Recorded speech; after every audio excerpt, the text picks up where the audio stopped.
Episode 1. The First Glimpse. They say the woods are never silent. Even in the dead of night, there are the whispers of leaves, the crack of branches, the soft call of hidden creatures.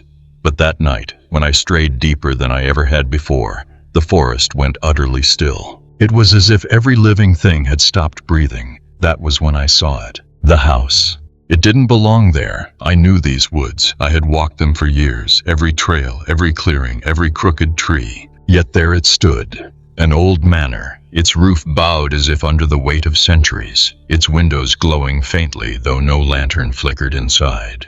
I should have run. Instead, my feet carried me closer. The air grew colder the nearer I came. My breath came out in clouds, though it was the middle of summer. The trees bent away from the house, as if they too recoiled from it. Its walls were a pale, sickly white, and the wood seemed to pulse faintly, like the surface of a dying heart. Then the door opened. No hand touched it. No wind stirred it. It simply creaked wide, as though the house had been waiting for me all along. And inside, darkness, thick and heavy, like a curtain. I remember telling myself, just a step, one step to prove it isn't real.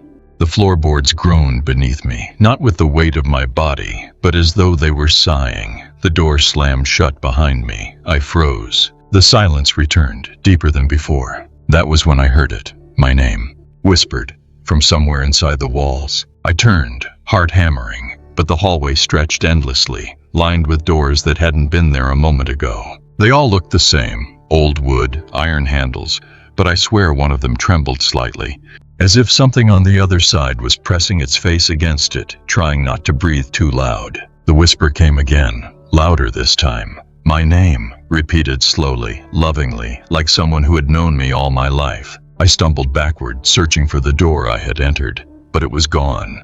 Only more hallway, only more doors. Then the house shifted. I felt it. The floor tilted ever so slightly. The walls shuddered like muscles flexing. It wasn't a building, it was alive. And it wanted me. I tried to scream, but the sound never left my throat. It felt as if the house swallowed my voice before it could escape. That was when I realized the truth. The house wasn't waiting to be found. It appeared because I was already inside it. And when I finally woke up, in the middle of the road at dawn, the woods quiet again, the house gone, I couldn't shake the sound of that whisper. It still follows me, every night. Episode 2. The Room Without Windows. I never meant to return. After that first night, I swore I would never walk those woods again. But swearing is one thing, sleep is another. Because even when I stayed far from the trees, the dreams came. The same hallway, the same endless doors, and always, one of them would open, just a crack, as if waiting for me.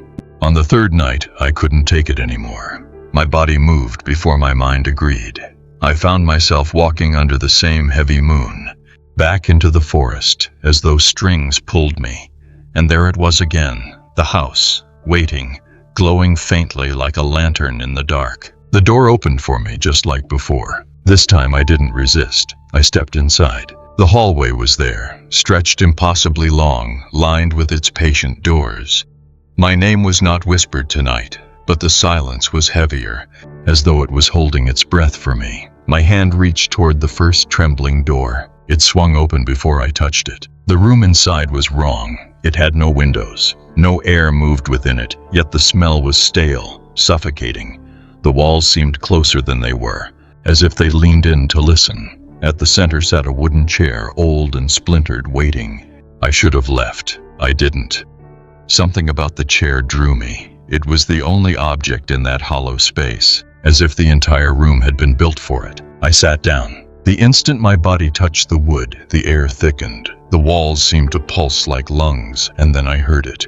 My voice, not echoing, not repeating, speaking. A low whisper in the dark, coming from behind my own ears, calling my name again and again. I tried to stand, but the chair held me. It wasn't rope or chains. It was the weight of the air itself, pressing me down, demanding I listen. The whisper grew clearer, sharper, until I realized it wasn't my name at all. It was every word I had ever spoken in anger, every curse, every desperate plea I thought the world had forgotten. The room was replaying my sins through my own voice. Then the voice changed. It became other voices, my mother's, my father's, friends long gone, each one speaking to me, confessing secrets I was never meant to know. Things that couldn't be true, and yet they sounded real. My pulse hammered as the chair trembled beneath me. The walls crept closer, and the air pressed heavier, crushing my chest. I thought I would suffocate. I thought the room would swallow me whole. Then, as suddenly as it began, the voices stopped. The door creaked open on its own. I staggered out, gasping, the taste of dust in my lungs. The hallway was waiting. All the other doors stood perfectly still, as if nothing had happened. But I knew the house had shown me something, a glimpse, a warning. And still, part of me wanted to know what waited behind the next door. Episode 3, The Family at the Table. The hallway stretched before me like a throat, swallowing me deeper with every step. The door I had just left creaked shut behind me, and the silence that followed felt almost grateful, as if the house was pleased I had survived. But I wasn't safe, not yet. My hand brushed against another doorknob, this one colder than the others. I don't know why, but I turned it. The hinges wailed, and I stepped into a room that should not have existed. It was a dining hall. A long table stretched across the space, draped in velvet cloth set with silver cutlery that gleamed though no light shone. Platters of food, roasted meat, bowls of steaming soup, loaves of fresh bread were spread as though awaiting honored guests. My stomach turned at the smell. At first it seemed delicious, warm, comforting, but underneath lingered something rotten, the faint stench of decay. Then I saw them. Seated around the table were people, or rather, figures. Their skin was waxen, pale, stretched too tightly across their skulls. Their eyes, when they blinked, were dull glass. They sat perfectly still, hands resting on the table, as though frozen in the middle of a prayer. And yet one of them moved. Slowly, almost painfully, the head of the figure at the far end of the table twisted toward me. Its eyes, black pits where light should be, fixed on mine, and with a sound like breaking wood, its lips parted. "You're late." The words were dry, brittle, like paper tearing. My chest seized. I stumbled backward, but the others began to stir. All along the table, waxen heads turned toward me, their mouths opening, releasing faint sighs, groans, whispers that blended into a terrible chorus. The chair nearest to me scraped back on its own, empty, waiting. I couldn't move. My legs locked in place. The air thickened, the smell of decay overwhelming. One of the figures leaned closer, its neck bending far beyond human limits until its face hovered inches from mine. Its breath was cold, damp, and it whispered, "Sit, eat." My stomach twisted. The platters of food now writhed. The roasted meat bled anew. The bread pulsed as if alive, and the soup bubbled with something that moved beneath the surface. The empty chair groaned louder, dragging itself closer to me. I bolted. My shoulders slammed into the doorframe, splinters biting into my skin, but I didn't stop.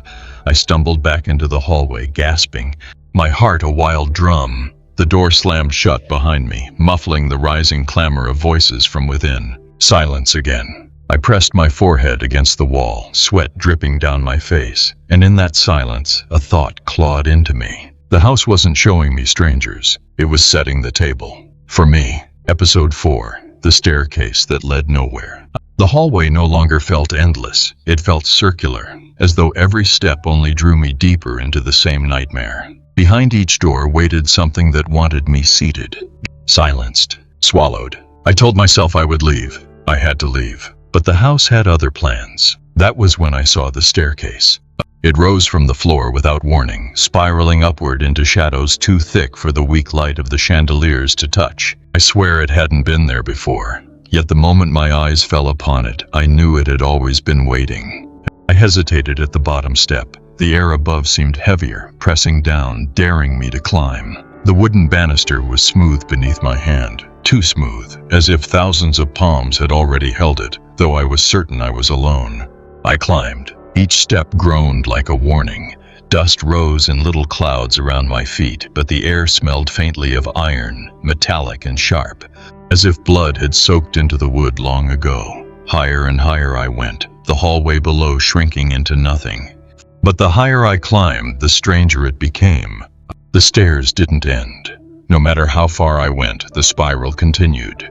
I tried counting the steps to steady my mind. 30, 50, 100.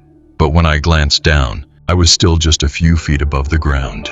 My legs burned as though I had been climbing for hours, yet I was no closer to the top. And then, fingers. I felt them brush against my hand on the railing. Cold, damp, barely there. I jerked back, nearly losing my balance. But when I looked, there was nothing. Only the railing, slick now, as though sweat or something worse had seeped from it.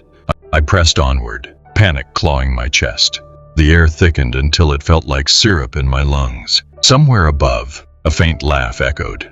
Childlike, mocking. Finally, I forced myself to stop. I turned, desperate to retreat back down, but the stairs behind me had changed. They didn't lead back to the hallway. They twisted into darkness, the bottom lost, the ground gone. I was suspended in a spiral that had no beginning, no end.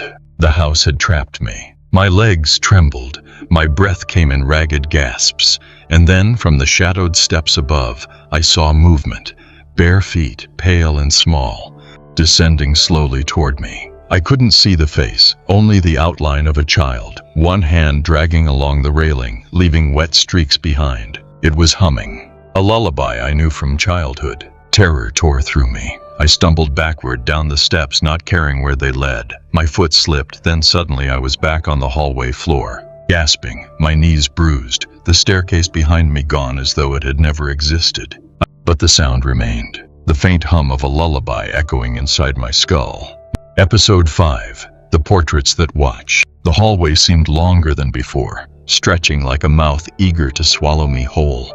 I tried to steady my breathing, to believe I was still in control, but my pulse betrayed me, each beat a frantic drum against my ribs.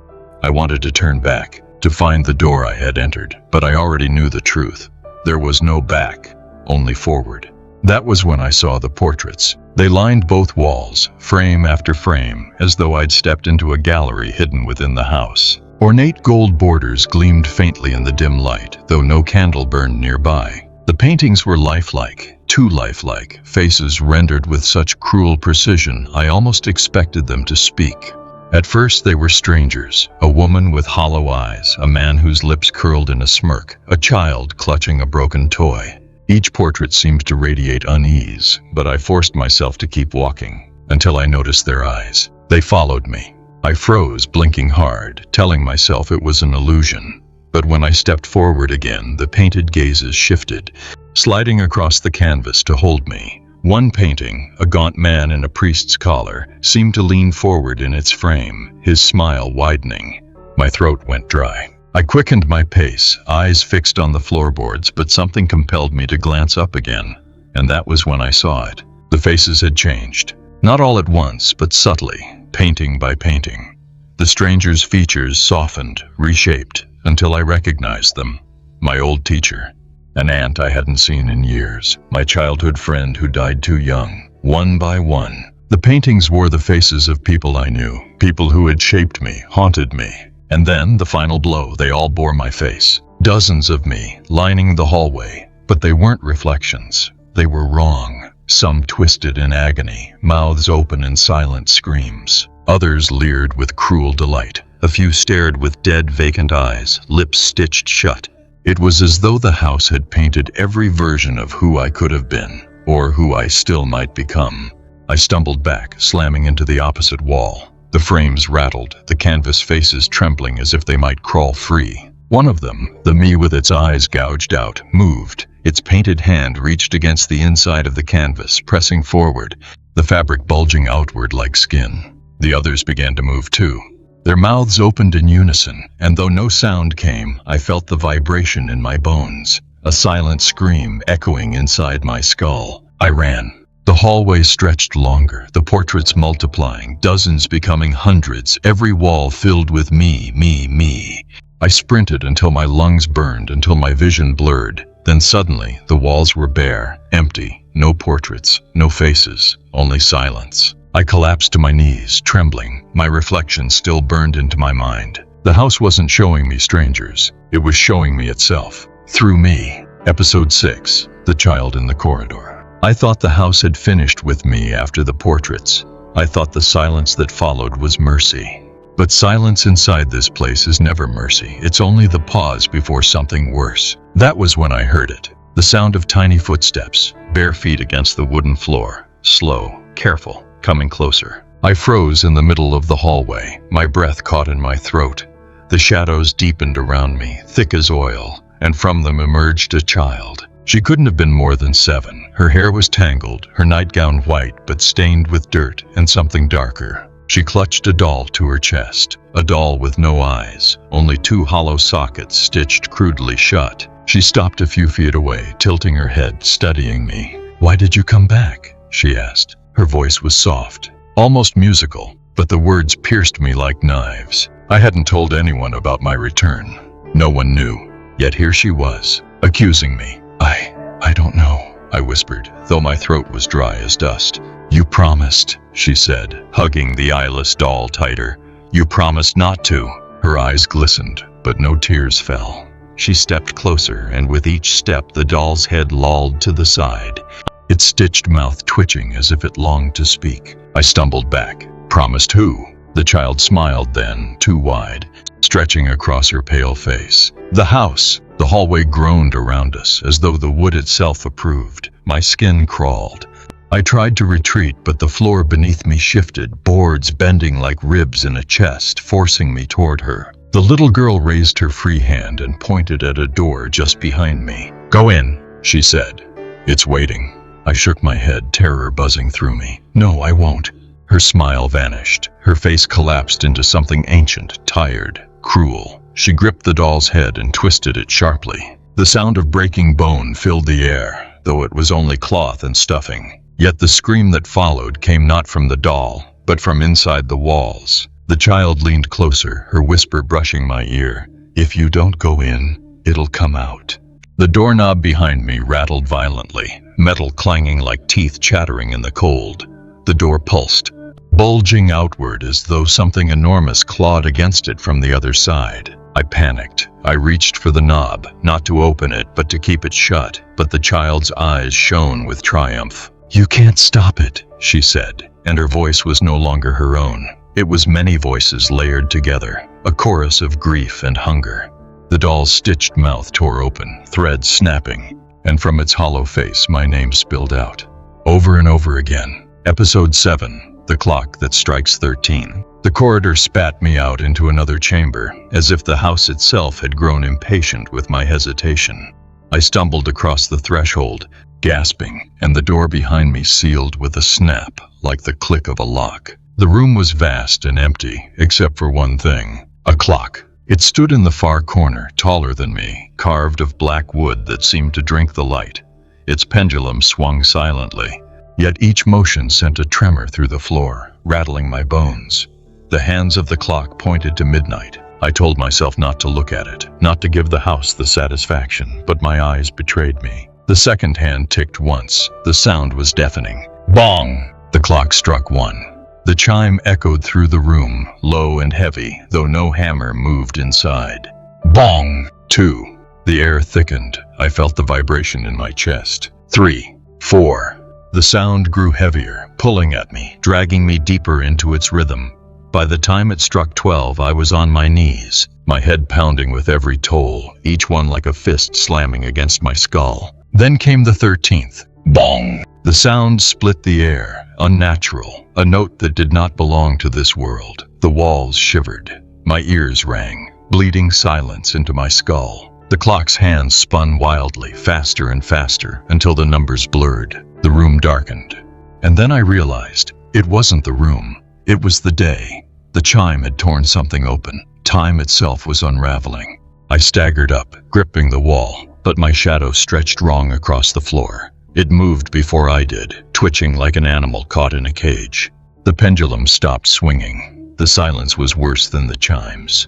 Then whispers. They seeped out of the clock face, curling through the air like smoke. Dozens of voices, muttering, pleading. I pressed my hands over my ears, but the sound burrowed straight into my mind. One voice rose above the rest. "Stay!" The clock face cracked, splintering down the center. Behind the glass I saw not gears, not cogs, but eyes. Dozens of them, rolling and blinking. staring through me as though they had been waiting centuries for someone to notice. The 13th chime still echoed inside me, stretching seconds into eternities. I ran. I threw myself against the door, clawing at the handle until it gave way. I stumbled back into the hallway, the echoes of the clock still pounding inside my skull. But the worst part wasn't the sound, or the eyes, or the impossible chime. The worst part was the clock's hands. When I glanced back one last time, they had stopped. Not at midnight, at my name. Episode 8, The Voices Beneath the Floor. The hallway stretched on, breathing with me, mocking my trembling steps. Every door I passed seemed to twitch, as if begging to be opened. But I kept my eyes down, determined not to touch another handle, not to let the house lure me again. That was when I heard it. A murmur, low, broken. It came from beneath me. I froze, heart pounding, straining to listen. At first it was faint, like the wind trapped under the boards. But as I crouched, pressing my ear to the floor, the sound sharpened. Words, many voices. They were speaking over one another, tangled in whispers and sobs, rising and falling like waves. Men, women, children, an entire choir buried beneath the wood. And they all knew my name. Help us! Don't leave! Stay with us! The whispers bled into pleas, into screams, until it felt as if the floor vibrated beneath me. My skin prickled, my breath came fast. Then one voice cut through the rest, clear, sharp, unyielding. It was my own. Let us out! My stomach dropped. I scrambled back, staring at the boards beneath my feet. The wood bulged, rising slightly, as if something inside was pressing against it.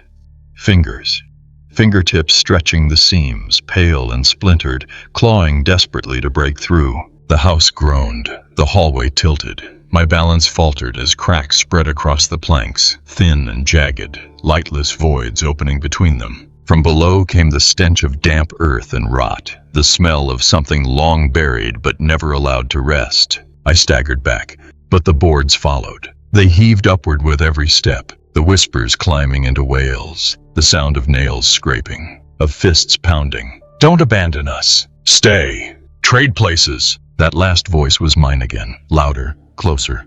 I looked down and saw my face staring up at me through the cracks. Not a reflection, not glass. My face, grinning, teeth jagged and red. The wood split wide. Hands burst through, dozens of them, grabbing at my ankles, cold and wet, tugging hard. I screamed, kicking free, stumbling down the hall. My shoes slipped against the boards, slick with something dark seeping through the cracks. I didn't dare look back, but I felt them chasing me. The voices, the hands, my own laughter echoing behind me as if the floor itself had decided to rise and claim me. Finally, I threw myself against a door. Any door. It yawned open, swallowing me whole, and I collapsed inside, panting, trembling, the whispers still clawing at the edges of my ears. Silence, for the moment. But I knew what the house was telling me now. The floor wasn't holding strangers. It was holding me. Episode 9, The Mirror That Lies. I slammed the door shut behind me, praying the whispers would stay buried under the floor. For a moment, silence returned, heavy and suffocating. My breath rattled in my chest. I had escaped, at least I told myself I had. The room was small, empty, bare walls, bare floor, no furniture except for one thing. A mirror. It stood at the far end, taller than me, framed in black iron twisted like vines. Its surface shimmered faintly, though no light touched it. My stomach tightened. The house hadn't shown me this yet, and somehow I already wished it hadn't. I took a step closer. The glass rippled as though disturbed by water, and then I saw myself. At first it was ordinary, my reflection, pale and sweating, eyes wide with fear. But the longer I looked, the more wrong it became. My reflection didn't breathe when I did. It didn't blink when I blinked. Its lips curved slowly into a smile, though mine stayed frozen. "Not you," it whispered. My blood turned to ice. The voice came not from my mouth, but from the reflection itself. I stumbled back, but the reflection leaned forward, pressing its hands against the other side of the glass. The surface stretched around its fingers, bending outward as though it could step through at any moment. "You're the copy," it said. "I'm the one that belongs." Its grin widened, and suddenly the mirror showed things I could not bear. Versions of me I had never lived. Me standing over graves. Me screaming in chains, me drenched in blood that was not mine. Each version flickered in and out like flames in the dark. I shook my head violently. No, that's not me, that's not... The reflection tilted its head. It could be, it will be. The house doesn't lie. My chest tightened, my knees weakened. The reflection's hand pushed harder against the glass and the surface cracked beneath its palm. A jagged line spread like lightning, and from it seeped something black, thick as tar, dripping down the frame. I turned to run, but the door I'd entered was gone, only bare wall. Behind me, the cracks in the mirror deepened. Shards fell onto the floor without sound. My reflection laughed, a sound too loud, too sharp, like 1,000 voices stacked into one. Then its hand broke through. Cold fingers brushed my shoulder. I screamed, swinging wildly. But when I spun around, the mirror was whole again. My reflection was normal, staring back, trembling as I was. The room was silent. For a moment I thought it was over, just another trick. Then my reflection blinked, slowly, deliberately, while I did not, and it whispered once more, "Next time, I won't stop." Episode 10, The Visitor Who Knows Your Past. I pressed my back against the wall, staring at the mirror that had nearly swallowed me. My reflection was quiet now, still, behaving as though nothing had happened. But I knew better. The house was never done. The silence broke with a sound I hadn't expected, knocking, not from the mirror, from the door that hadn't been there a moment ago. 3 sharp raps, then a pause, then 2 more, the rhythm of someone who knew I would answer. I should have ignored it. I should have closed my eyes and waited. But the door opened on its own and she stepped inside. A woman. She was dressed in black, a veil covering most of her face. Her hands were pale, almost translucent, the veins beneath her skin glowing faintly like threads of moonlight. When she spoke, her voice was soft, too soft, but the words cut clean. "You thought you could hide your sins." My throat closed. Who are you?" She lifted the veil and I staggered back. Her face was familiar, too familiar. She was someone I had known years ago, someone I had buried in my memory, a secret I never spoke aloud. I shook my head violently. "No, you're not real." But she smiled, tilting her head. "The house showed me. It shows everything." She began to recite details, moments I thought no one remembered, things I had done when no one was watching, words I had said in anger, whispers I had hoped had died in the air. Each confession dripped from her lips with surgical precision, cutting deeper than any knife. "Stop!" I shouted. "Stop it!" But she didn't. She stepped closer, and the air thickened, heavy with the stench of damp earth, like an opened grave. My chest heaved as she leaned near, her voice dropping to a whisper. "Do you know what the house does with secrets?" Her hand touched my chest, cold as stone. "It keeps them alive." The walls groaned around us. The boards beneath my feet rattled as if something beneath stirred at her words. Her eyes, dark and endless, locked onto mine. "You can't leave it," she said. "You can only feed it." And then she was gone. The door slammed shut behind her, leaving me alone in the silent room once more. But the silence was different now. It was thick, expectant, as if the house was holding its breath, savoring the taste of what it had just taken from me. I fell to my knees, shaking. It knew. The house knew everything. And worse, now it had someone to speak for it. Someone who knew my past better than I did. Episode 11, The Room That Remembers. I staggered down the hall, desperate to escape the echo of her words. My sins clung to me like a second skin, every step heavier than the last. The house had stripped me bare, and I knew now there was nowhere left to hide.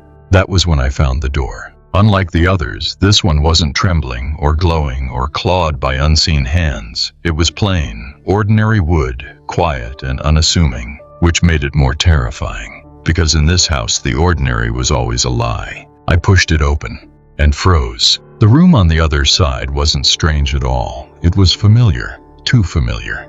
It was my room, not the room I lived in now, the one from my childhood. The small bed with its crooked frame, the old desk scratched by years of careless hands, the posters peeling from the walls.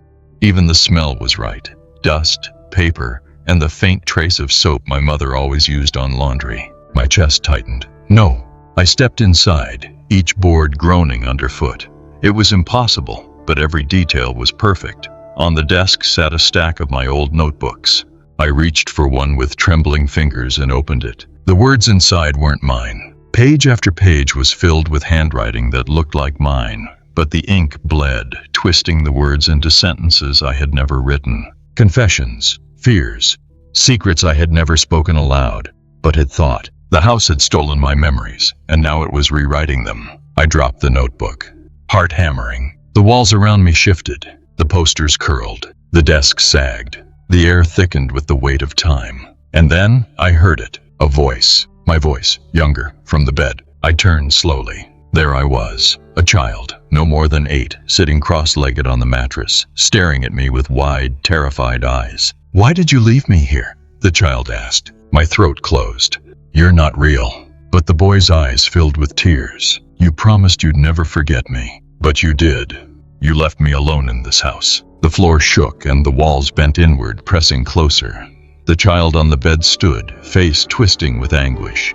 His voice grew deeper, layered with echoes of years I had lived since. "You think you walked away from this place, but it never let you go. Every step you've taken, it's been waiting, watching, remembering." The room groaned as if alive. The bed frame snapped. The walls bled ink like the notebooks, words spilling across the plaster. My secrets, my lies, my regrets. The child reached for me. His hand was small, trembling, but his eyes were ancient. And when his fingers brushed mine, I felt it. The truth. I had never left the house. Not really.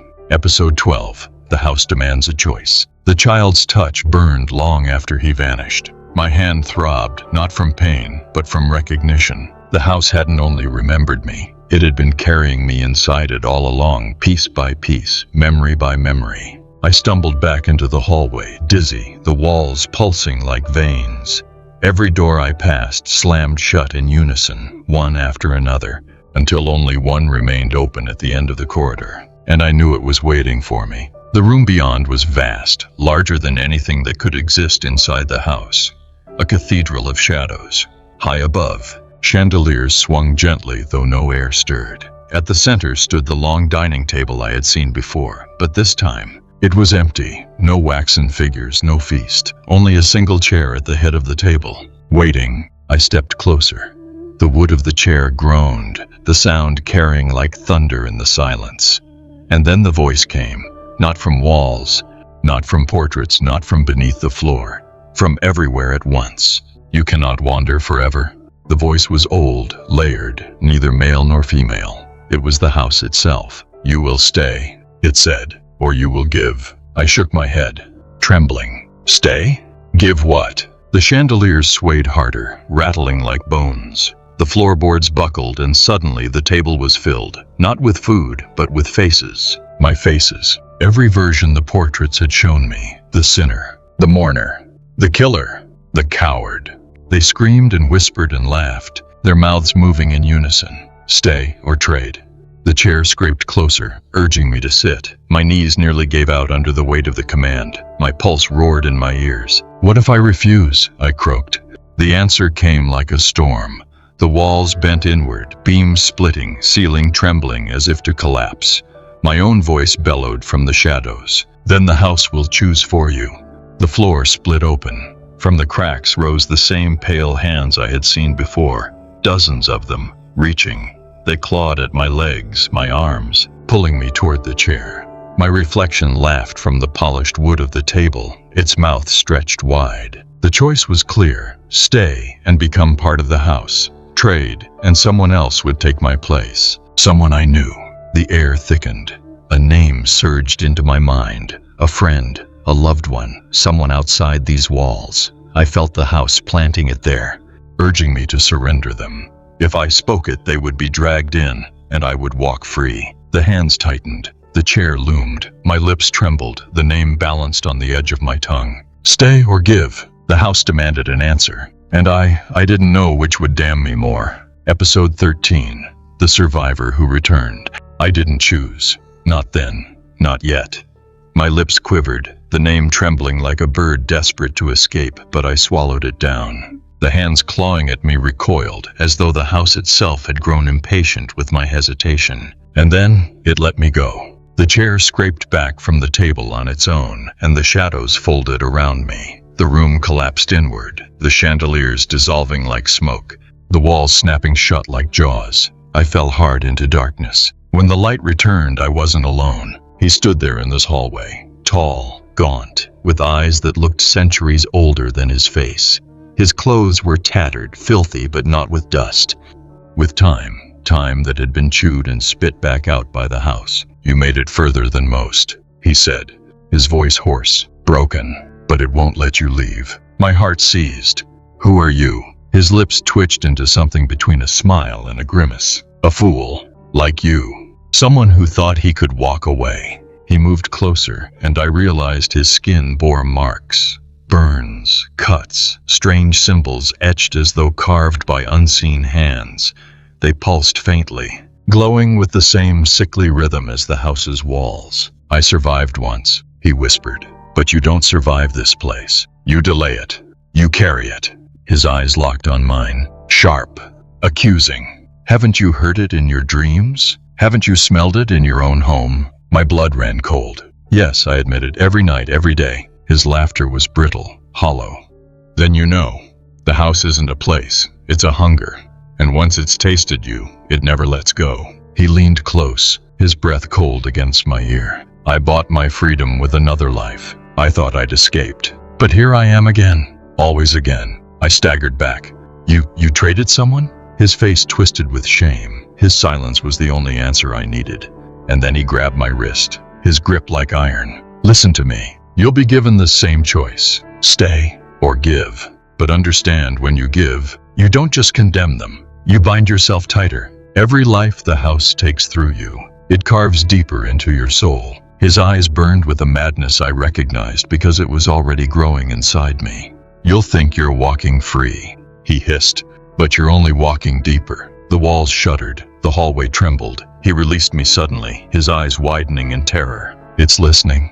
Before I could speak, the floor split beneath him. Hands, dozens, pale and writhing, shot upward, dragging him down. He didn't scream. He only looked at me with pity and whispered, "You'll be next." Then he was gone, and I was alone again, except for the house. Episode 14. The Night Without an End. The man's warning still rang in my skull long after the hands had dragged him into the black. His final words clung to me like a parasite. "You'll be next." I ran. I didn't know where, only that I needed distance between me and whatever hole had devoured him.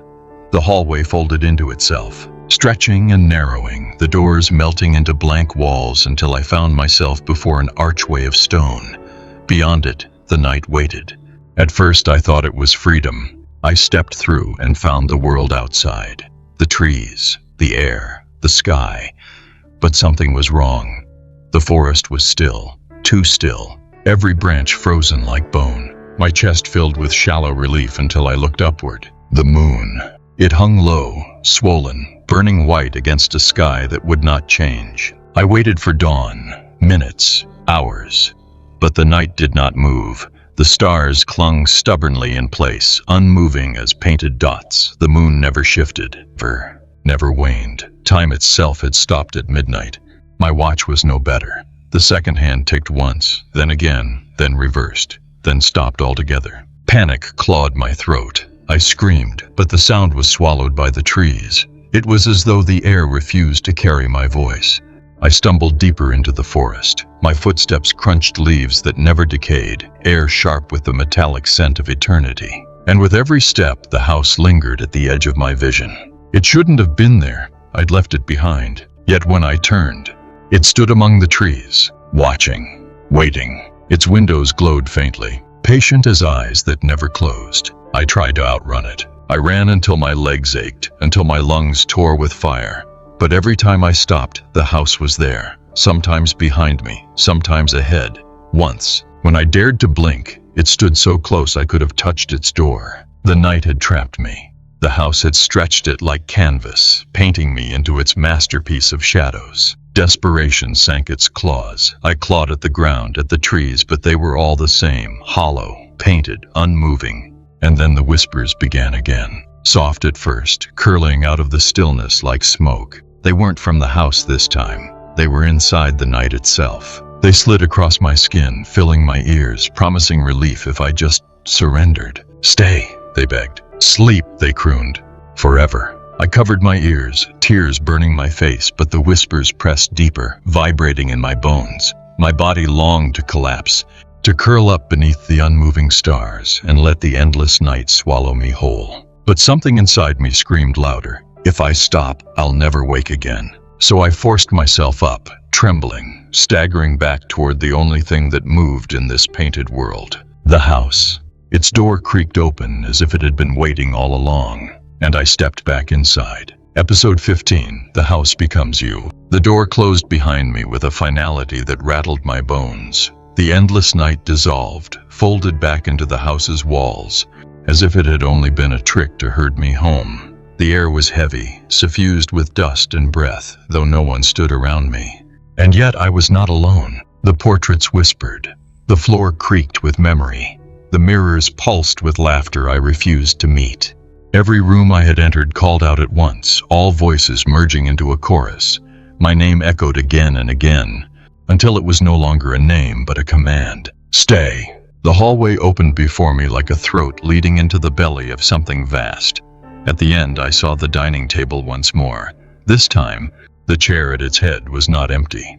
It was filled by me. I froze. The figure seated there was me, not twisted, not monstrous, but perfect. My face, calm, my eyes, steady. A version of me who had already surrendered. He smiled. You've walked long enough. The house doesn't need two of us. The walls bent inward, the ceiling sagged, the floor quivered beneath my feet. I felt it, the house breathing through me, into me. My chest rose and fell, but it was not my lungs that moved. It was its. I clutched my chest, gasping as the air thickened.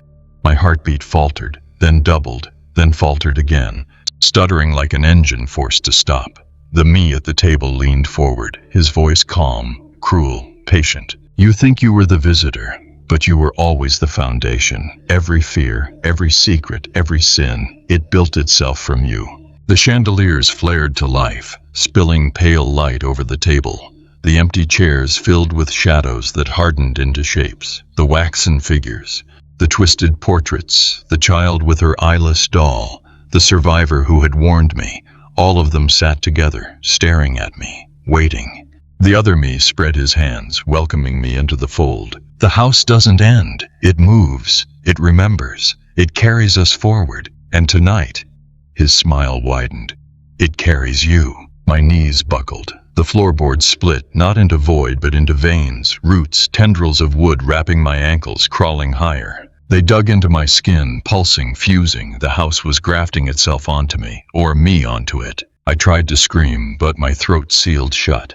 My reflection at the head of the table shimmered, dissolved into smoke, and then into me, sinking into my chest, filling the hollow the house had carved. The voices hushed, the air steadied, and I understood. The house would appear again, in another place, under another moon.